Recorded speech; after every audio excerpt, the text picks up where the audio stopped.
Hello, welcome back to the YouTube channel. I am Nick from Australia.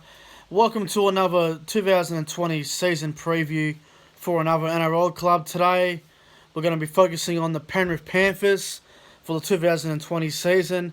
They are already 2-0. How do I think they'll go? I'll let you guys know in a second. But first of all, I want to give a quick shout out to Dean Sullivan. If you like rugby league history and if you like nostalgia of rugby league, and if you like going back in time, then Dean Sullivan's the YouTuber that you should definitely go and subscribe to. Make sure you guys go ahead and like his videos, comment on them, what you believe, if you believe he's right, or if you disagree with an opinion that he's said, share his videos, and go subscribe to Dean Sullivan, and go subscribe to Entertain House, NRL Vids 090, go subscribe to those wonderful people. And anyway, let's get straight into it. So, welcome to the Penrith Panthers 2020 preview for them for the season. So, obviously, like I've done in the other previews, I'm going to go through their best 1 to 17 in my opinion. Let me know what you guys think, if you think this should be their 1 to 17, but this is what I would do if I was the coach. Fullback, Dylan Edwards. On the wings, Josh Mansour and Brian To'o. In the centres, Stephen Crichton and Brent Naden. 5'8", Jerome Luai. Halfback, Nathan Cleary. Front row, James Tarmo, Moses Leota.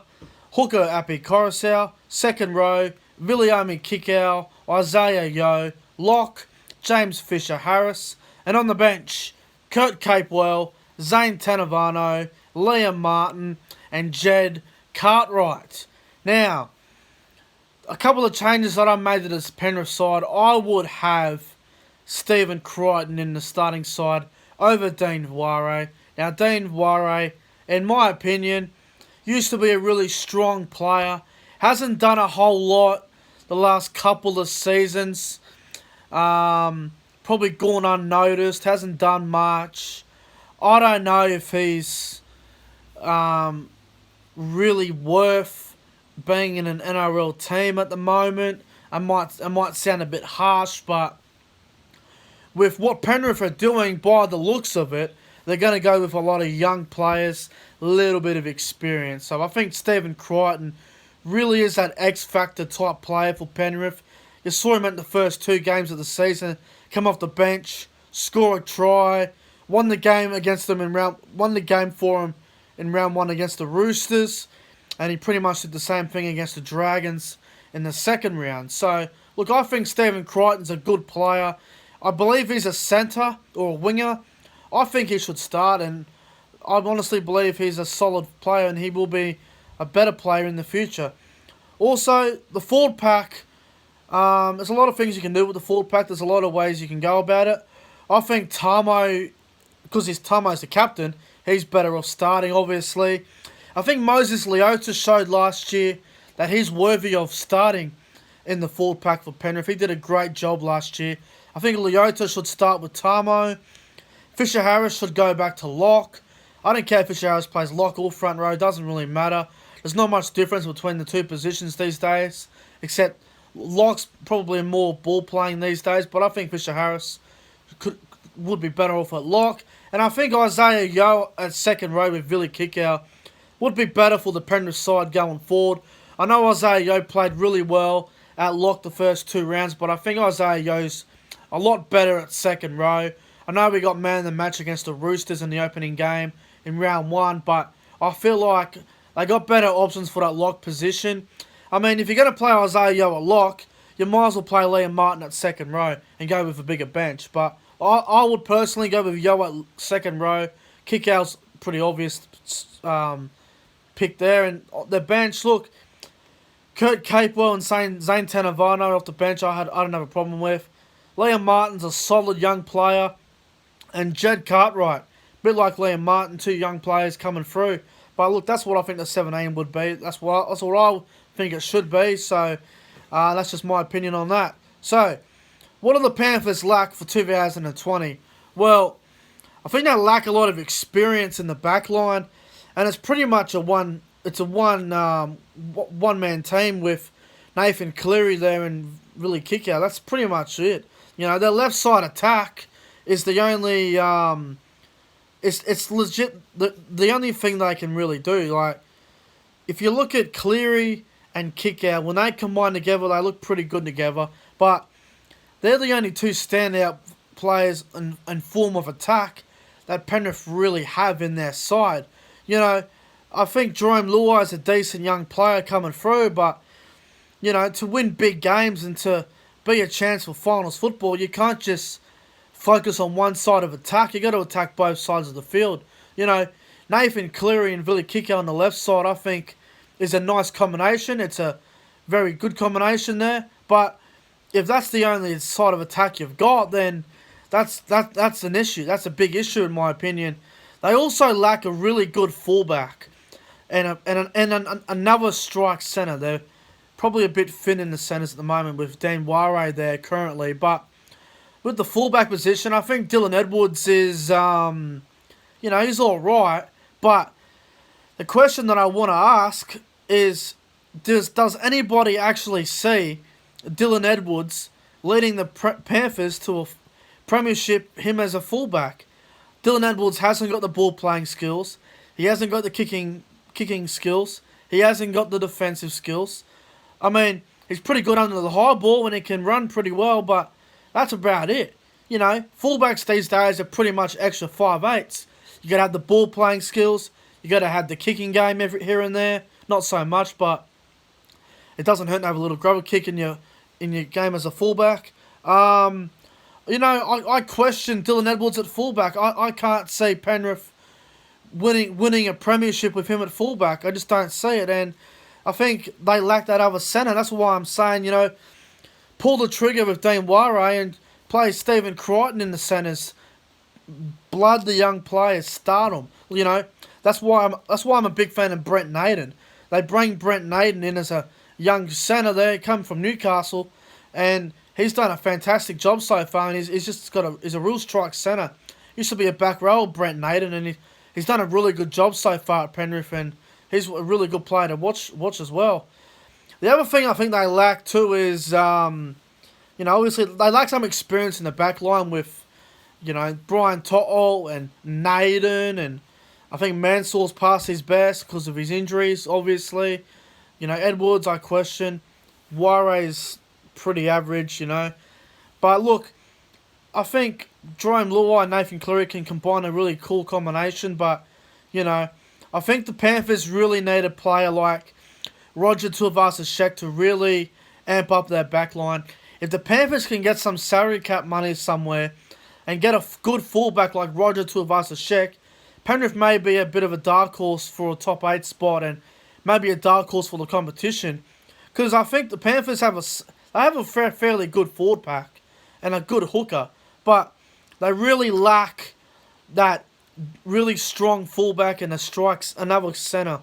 They lack a bit of experience there, so if I can get some salary cap room for a strong fullback or someone like Roger Tuivasa-Sheck, then they may go some really, really good and some really deep places.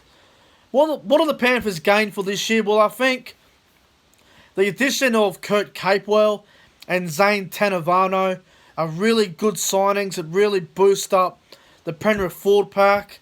I like the Panthers playing a lot of young players to let them through and just learn from their mistakes and, you know, learn as a young side coming through the NRL. You know, you're not going to be the best team in the competition, but it's good to play a lot of young players so they can get experience and learn from what they do, learn from their errors and move forward with their careers and whatnot. But, you know, I think it's a good thing that Penrith are going with a lot of young players, but it can also be their Achilles heel and it can really hurt them as well. But look, the key for the Panthers is obviously Nathan Cleary and Api Koroisau. If those two aren't on, they're going to struggle, man. You know, if Cleary's having a bad night and Koroisau's having a good night, they may struggle. If Koroisau's having a shocker and Cleary's having a blinder, then Penrith may struggle again. You know, you've got to... That's the thing with Penrith. If Cleary and Koroisau, one of them have a bad night, then Penrith aren't going to win a lot of games that they're involved in. It's just a matter of, can they find that consistency? Can these young players step up to the plate? Are the Penrith Panthers young players, are they ready to take the next step and move forward with their careers? Is James Tarmo a good enough leader for the Penrith side? Can Penrith make the top 8 this season? Last year was a disappointment. I'm kind of getting sick of hearing about the 5-year plan that used to happen. When Gus Gould came in, he's obviously not there anymore. But if you look at their 5-year plan they had, 2012 was no good. 2013 was terrible. 2014 was a massive improvement, a big overachievement. 2015 was a disaster. Ivan Cleary got the sack. Anthony Griffin came in. 2016 they made the finals or went out the second week. 2017 they made the finals again. They went out the second week. 2018 they made the finals again. Went out the second week. There's 3 years in a row there where they went out week 2 of the semi-final series. That's just not good enough for a young side. You'd think you'd learn from that by now. And last year, 2019, it was just a terrible season for Penrith. A lot of people had him in that top 4 last year. I had him missing the 8 last year because I didn't understand the hype of the Panthers.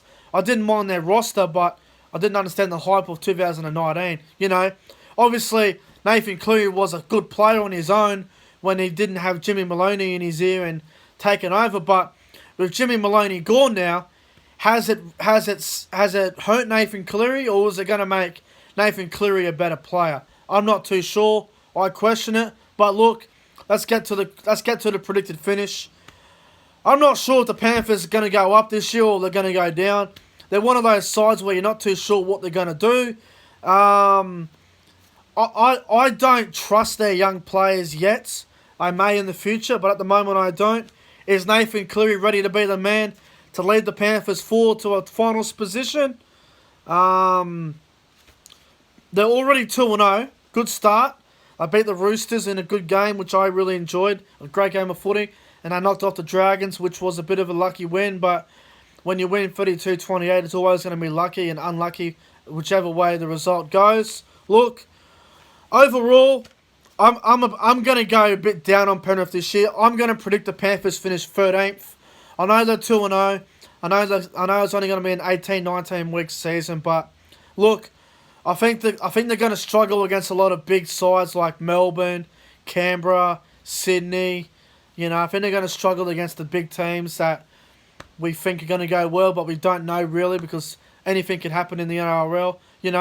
I'm predicting Penrith to finish 13th, but next minute they could finish 5th or 6th. We don't know what's going to happen. But look, I think the Panthers side overall is a little bit too young, a little bit inexperienced. I can't see them making the 8 with Dylan Edwards at fullback. They lack some experience in the centres. They have a solid forward pack, but I don't know if Nathan's going to be able to do it all himself. It's a big ask for a 22-year-old man. But look, it is what it is. We'll see what happens. Overall, Panthers, in my opinion, to finish 13th for 2020. Let me know in the comment section below where you think the Panthers will finish in 2020. Make sure you guys go... anyway, I'm getting out of here. Make sure you guys go ahead and like, comment, subscribe. This has been the Panthers 2020 preview. This has been Nick from Australia. Go subscribe to the other guys I gave a shout out to at the start of the video. Anyway, guys, I'm getting out of here. I hope you guys enjoyed it, and I'll see you guys in the next one. Have a good one, guys.